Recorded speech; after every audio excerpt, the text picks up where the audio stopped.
It is May Day, and that means marches and demonstrations will be happening in the streets of Western Washington. It can be a frustrating day for a lot of folks in the downtown core. A lot of businesses already taking some precautions. Let's look live this morning on Capitol Hill in Seattle, where the Starbucks Roastery with $1 million+ worth of glass not taking any chances this morning. We saw crews and workers buttoning up those windows overnight, preparing for the worst. This is an area that has seen broken bottles and broken glass before, so there you go. One of several businesses that are anticipating what could happen today. But here are a couple of things you should know if you're headed downtown. Judkins Park in South Seattle is where the only permitted march begins at 2:30 today. A group of thousands of people are set to gather and march their way up into the center core of the city, Jackson, Rainier, up to 2nd and Spring.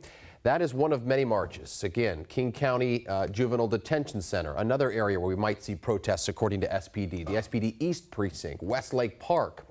Those 4 areas are considered to be very active for May Day today, and we talked about this sort of spread out protest route with SPD. They say this is actually a major concern unlike other years past. Listen.